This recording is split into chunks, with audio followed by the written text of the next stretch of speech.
Hello, our esteemed viewers on the esteemed platform. Good morning to you, good afternoon to you, good evening, maybe good night. Yeah, depending on where you are watching us from. This is the Confab on Esteemed Radio Vision. And don't forget that we are located at Obokun Avenue in Ilesha, Ocean State, Nigeria. This morning, I still remain Chidima Abel. And today, Nigeria is confronted with three troubling realities bordering on governance, survival, and trust. In Ocean State, a forensic audit has uncovered what may be one of the most alarming payroll fraud revelations in recent times. Over 8,000 alleged ghost workers and more than 13.7 billion naira reportedly lost every year. The questions are no longer just about figures, they are about accountability. They're about transparency and whether public institutions are truly working for the people they truly serve. Now, at the same time, across markets and business centers nationwide, Nigerians are battling with rising prices, this time blamed on the new tax laws. Ironically, many essential goods are officially exempted from VAT. Yet, traders continue to hike prices, leaving citizens to wonder, is this confusion, exploitation, or a deeper economic desperation where Nigerians are hurting Nigerians? A situation where masses are the one hurting the masses and not the government this time around. But we are going to unravel this. And looking ahead to 2027, the Independent National Electoral Commission says it has a golden opportunity to rewrite Nigeria, to rewrite the history of Nigeria, to rewrite the story of Nigeria. Only INEC can explain what they mean by this. Now, they say they have the golden opportunity to rewrite Nigeria's electoral history with a new chairman, promising free, fair, and the incredible election. In fact, he said world-class election. Hope is being cautiously rekindled with this statement, but it is also full of, skepticism. People are doubting. Now, let's look at it. Today, we connect the dots, public funds, public behavior, and public confidence. Can Nigeria fix systematic corruption? Can citizens stop deepening their own hardship? And can democratic institutions finally learn the trust? Can they end the trust of over 200 million people? These are the conversations we must have because Nigeria's future depends on honest answers, not comforting promises. So stay with us. Today, I have my analysts in the studio in the person of Ohunayo Ajiboye. Welcome, Ohunayo. Thank you, Chidima. How are you doing this morning? I'm fine. Are you cold?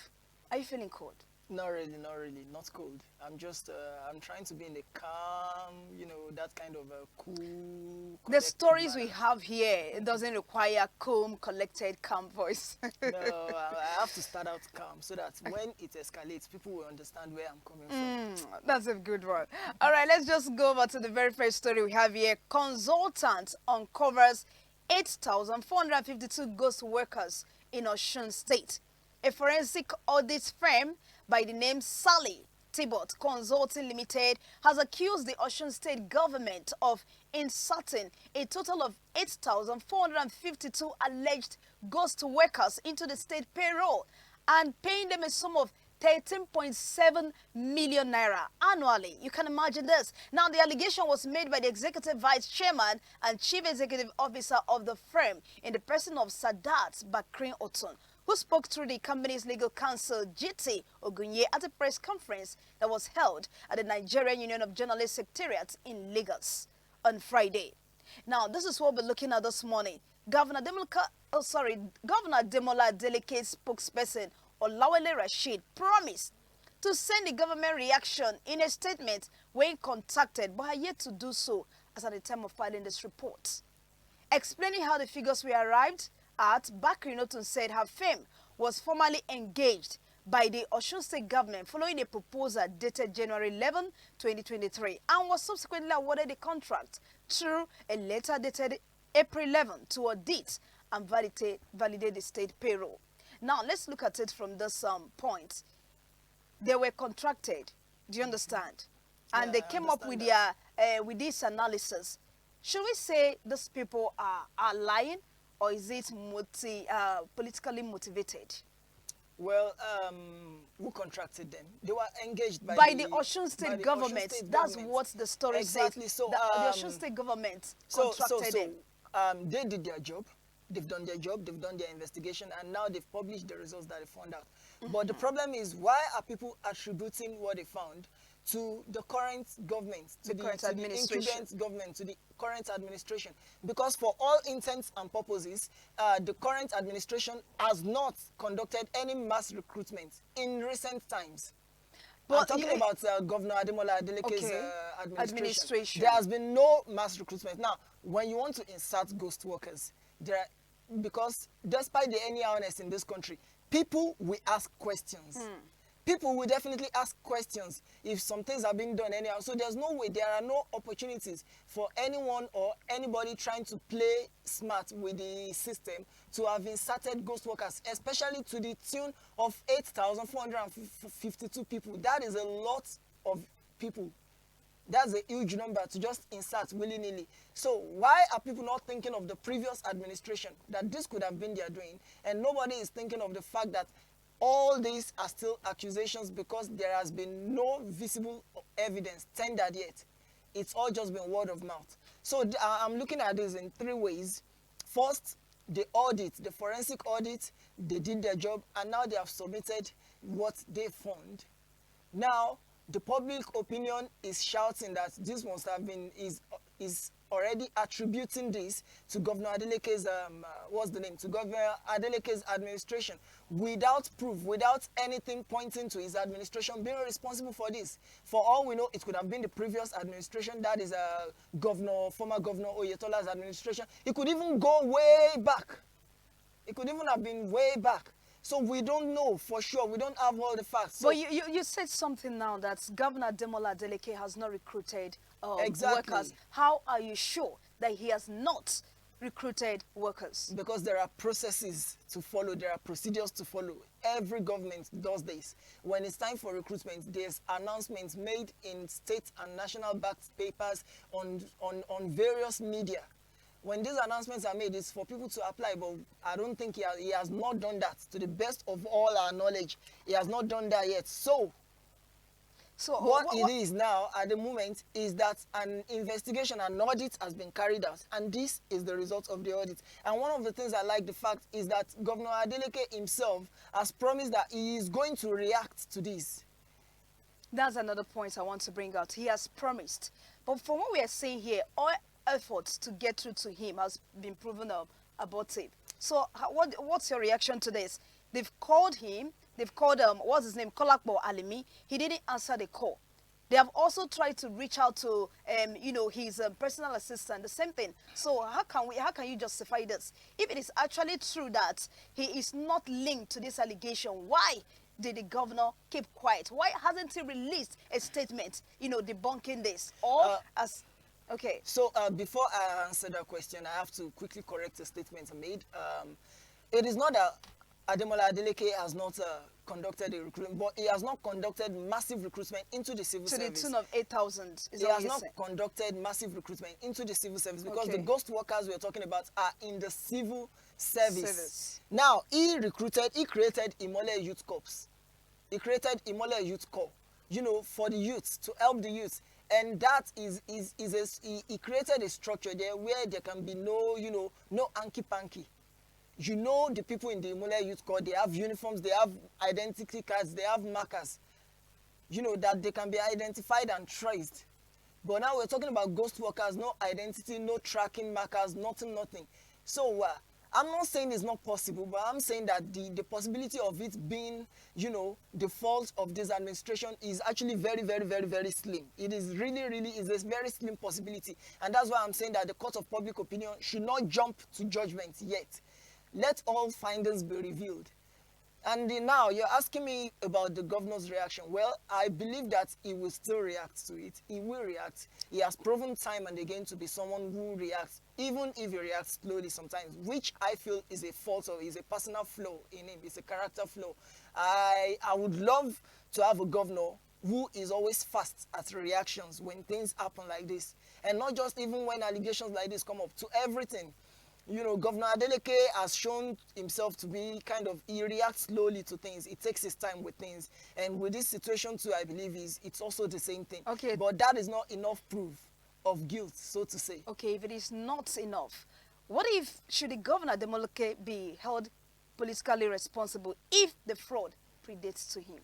No. Why would he be held responsible politically, legally, constitutionally? It's impossible to hold him responsible for something that predates his administration. It's like, let's look at this analogy. You were hired in a company to work.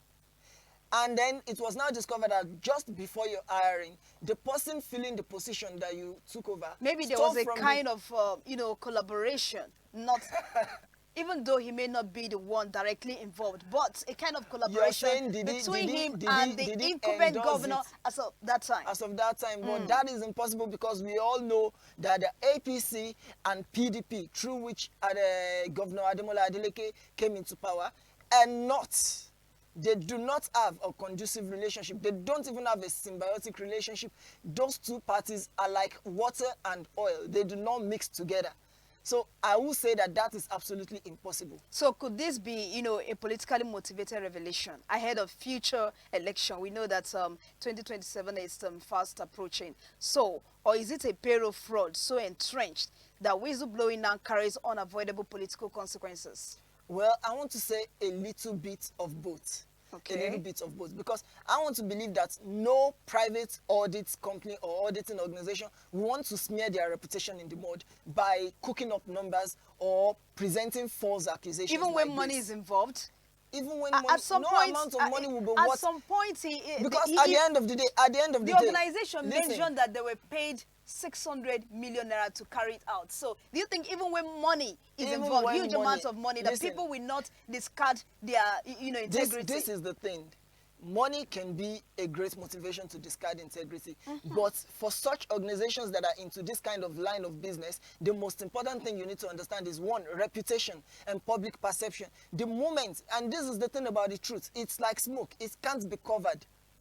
You can cover it for a while, but if it comes out, and there's always that risk of it coming out, it's not even a risk, it's a certainty that at the end of the day, there will always be new facts coming out eventually. So I don't believe that a company will stake their reputation on 600 million naira or whatever price that they are being offered. So indirectly, you're saying that they actually, the results they brought out, it's... I'm saying yes, they wouldn't want to stake their reputation like that. To just publish falsehood for Nigerians. And, the fact that the incumbent governor has not even reacted at all. He has just promised that he is going to react, meaning he's also trying to, fact-check things before he reacts. But what is going on now is that, yes, an investigation has been done. Yes, this is what has been found. But there's a possibility of them speaking the truth, of saying the truth. They might be saying the truth, but what people are forgetting about is we are not asking the right question. We are not asking whose administration did this happen in. We are just assuming. And you know what they say about assumption? It's the lowest form of knowledge. Exactly. So this is not the time to assume. This is the time to start asking questions, the right questions. Whose administration? It's time to investigate more. Under whose administration, and who are the people who endorsed this? Because it's not going to be a one-person thing. A governor cannot do this. But you see, word all around social media being spread, definitely probably by the opposition, is that Governor Adeleke did this, Governor Adeleke did that. Governor Adeleke is one person. And as much as he has executive power over a state, he does not have absolute power over the state. So he cannot do this alone if he did it. That's what I'm saying. We should stop assuming. We need to start asking. So who are the accomplices? Who are those that endorsed it? Now, step aside from Governor Adeleke's administration and take the investigation a bit deeper.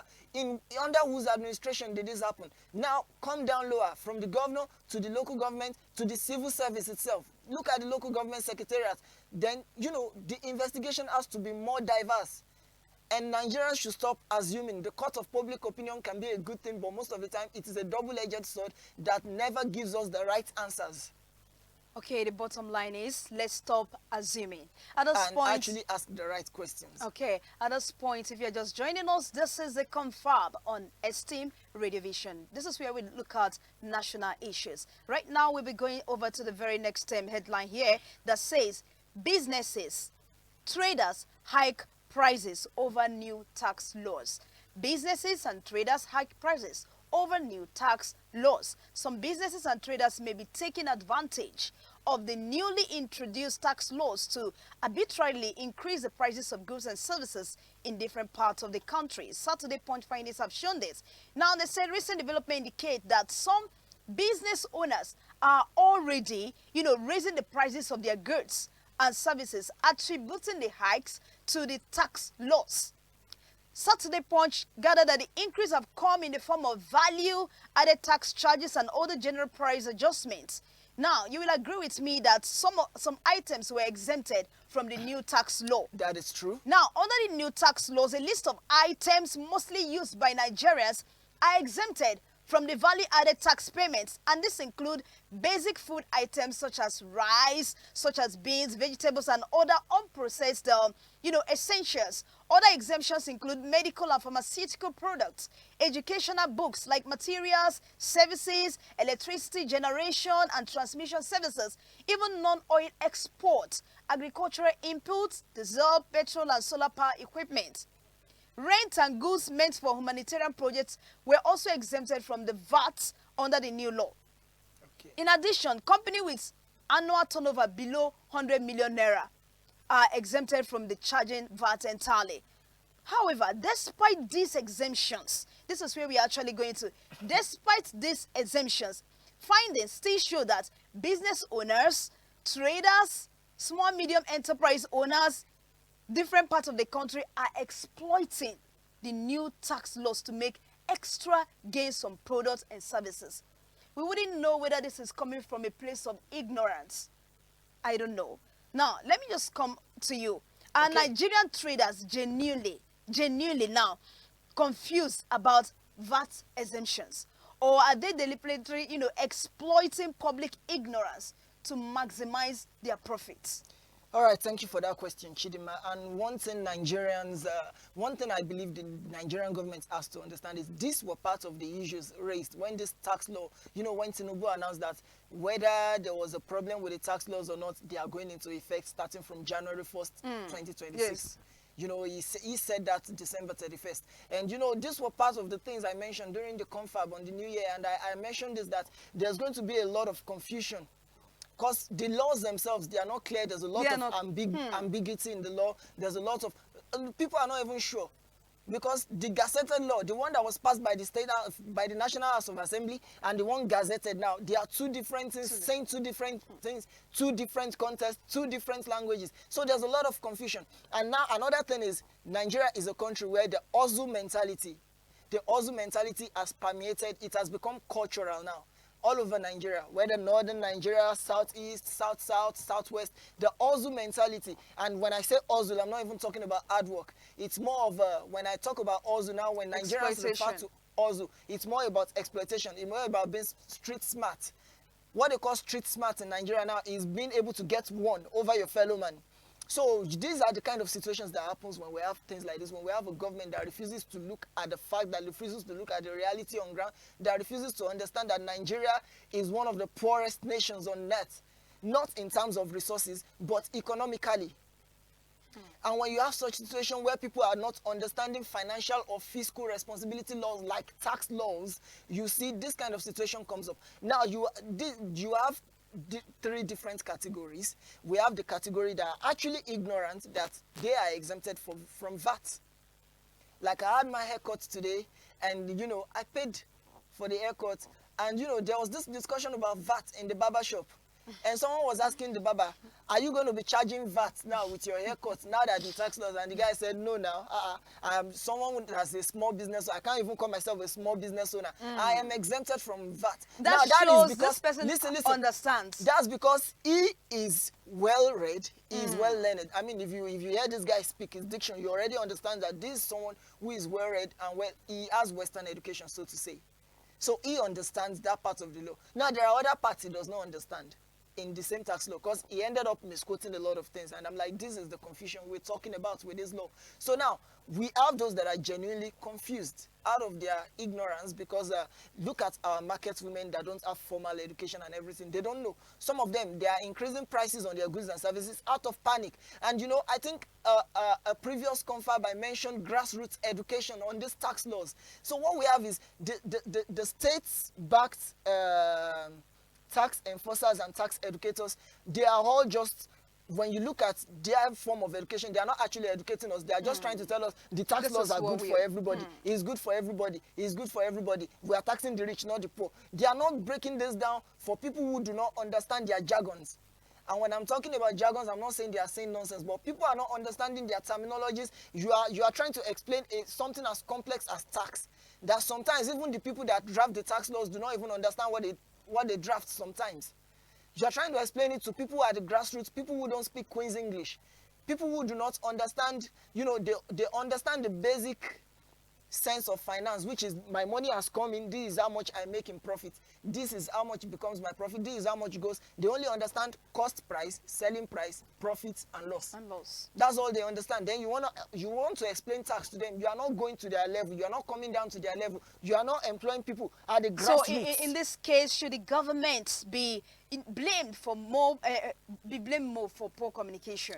Definitely the government should be blamed, because a lot of people say suspend this thing until there's clarity on this, until there's full transparency, full disclosure on this tax law. But you know, we all knew what our president said. He said they go into effect regardless of anybody's concern. And now these are part of the concern, and that's what's starting to happen.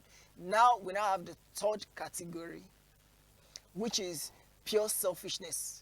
Which is pure wickedness of Nigerians to Nigerians. Nigerians are wonderful people. Nigerians are good people. Nigerians are resourceful people, but at the same time, Nigerians are also good in the opposite way when it comes to exploitation. So we have those that understand the tax law, but they are now preying on public ignorance, understanding that not. And if you look at our level of education now in Nigeria, a lot of people go to school only to regurgitate what they are taught. Critical thinking is not being taught in our higher institutions. It's not being taught in our institutions. So a lot of people find it hard to think for themselves. They just follow the crowd, whatever the crowd says. So now you're going to have mischievous people who are going to take advantage of this kind of situations, and that's what's happening now. So we have those that are ignorant about the law, who do not understand this VAT law, or what VAT means, or how VAT is being deducted, or who are those exempted from VAT. And so they just add VAT, and because out of panic. And we have the problem of the government not doing enough grassroots level education on these tax laws, and just thinking everybody is going to understand. Everybody understands. And now we have the third category, which is the worst and the most terrible category of all, because you can always make excuses for the first two categories, but the last category, you can never excuse them, because the truth of the matter is they know what is going on, but they are taking advantage of it, and they are using that to cause more trouble and more chaos. So there's no clarity, there's more confusion, and there's going to still be a lot more confusion to come. All right, now one last question before we wrap it up on that very note. Do these actions prove that economic hardship in Nigeria is driven as much by citizens' behavior as by government policies as well? Yes. This proves it, because there's a popular saying that the leadership of a nation or of a people is a reflection of the thoughts of the people themselves. Now, the truth of the matter is, if the government had done their due duty, the truth of the matter is there will still be people who would have taken advantage and, you know, tried to do this kind of hanky-panky with prices and everything. But I think it would have been more on a minority side, not the majority, as we are seeing happening now. Because the truth of the matter is, in every society, there will still be bad people, there will still be unscrupulous people, there will still be corrupt people. There's nothing you can do about that. It's a part of society. But you know, in a society where there are no clear consequences for wrongdoing, when you have money or you have connections, in a society when only the poor suffer the law, you are going to keep getting this kind of thing. So yes, that question, my answer to it is yes. These actions prove that both the citizens and both the government are both guilty in this situation. All right, if you're just joining us, this is the Confab on STEM Radio Vision. Try to leave a comment for us in the comment section, like and share. Now we are moving over to the very last headline here that says 2027 opportunity to rewrite history of Nigerian elections. And this is coming directly from INEC, Independent National Electoral Commission Chairman Joash Amupiton yesterday unveiled his reform agenda in the commission ahead of next year's election. Top of the agenda is to make the elections a world-class standard and a turning point in Nigeria's democratic history. And the question is Nigeria actually looking for a world-class election or a free and credible election? We don't want world-class election. We just want free and credible election. Ask any Nigerian this. We don't want state-of-the-art technology being deployed because at the end of the day, look at what happened in 2023 election. They came, the IRF is going to transmit everything electronically. At the end of the day, they said all electronically transmitted results are invalid, blah, blah, blah. Sometimes they turned off the IRF. Sometimes there was no network. Sometimes there was this. There were so many things that went wrong with, and you know, INEC made that same promise in 2023, and now Nigerians no longer believe any promise. In fact, there's a lot of apathy towards voting in 2027. It's going to take a lot of grassroots awareness campaigns. It's going to take a lot of encouraging people that their votes will count, and you know, there's going to be everybody just has work to do to ensure that people turn up in 2027, because the truth of the matter is that given the very abysmal showing by INEC in 2023, a lot of Nigerians are discouraged about voting. So we don't want world class. We don't need world class elections. We just want simple, credible, fair elections. Let our vote count. We know who we vote for. Everyone knows who they voted for. Let our vote count. That's all Nigerians are saying. But with this reassurance coming from INEC, should Nigerians believe INEC promise that 2027 will be different? Should Nigeria believe? Can I ask you a question? Do you believe 2027 will be different? I know I'm asking for your clean opinion in this situation, just your opinion. Everybody has different opinions. I believe that some will still say, yeah, INEC can deliver. But I don't want to. Remember, we have a different set of people now. Yeah, we have a different set of people, but everything we have been seeing so far is not looking as if, you know, INEC might try, but we are already on the verge of becoming a one-party state already, with majority of the governors in the 36 states of Nigeria. I think 22 governors or so, or more than that, already defecting to the APC, and you know, there's just going to be a lot of things that's causing mistrust. It should not be so. So if you're asking Nigerians, generally I believe Nigerians don't really have faith in INEC to deliver anything anymore. Aside from credible, free and fair election, do you think INEC realistically can deliver world-class elections, even if they are unable to, you know, deliver free and credible elections? That's the problem. You can't even, simple election, just simple elections, they are unable to deliver credible election. Then you think they can realistically deliver world-class election? Nigeria's election should have been world-class. 2023 election should have been we saw South Africa's election. It was being broadcasted in real time. It was being broadcasted in real time. Each count of the votes electronically. We saw that. We watched it live. And a lot of people were complaining, why couldn't Nigeria do this? But we tried to do it with the IRF and we saw what happened. So do you really think INEC can deliver a world-class election, or they're just promising what they cannot do? All right, one last question before we wrap it up. If the 2027 elections fail to meet expectations, should the blame fall squarely on INEC leadership or on the political class that determines it? That undermines it. In this situation, it's going to fall on both of them, because INEC should be independent. It's even in the name, independent. They should be independent of any political interference. So why would you allow yourself to be used by any political, by any political office seeker or any political office holder trying to model the elections up? So if 2027 elections fail to meet expectations, yes, INEC should be held responsible, as well as the political class that keeps undermining our electoral system. All right, so this is where we'll be wrapping it up today on the Confab. But before we call it a day, my analyst here has a parting remark to give to you before we wrap it up. My parting remark is for Nigerians come 2027. Yes, there's a lot going on. I know we no longer have faith, we no longer trust the electoral system. But the truth is, it's the only electoral system we've got at this moment. I don't want a one-party state. I don't want to live under a dictatorship, and I don't want to live under tyranny. I'm not saying that these things can happen, but they are probabilities. And I'm sure that you also want your votes to count.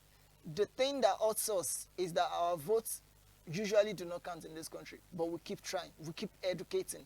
This is the time to go out into the streets, meet the market women, meet the uneducated, meet those without political awareness. Let us teach them, let us show them that it is important that they come out and they vote, and that they guard their vote with all jealousy.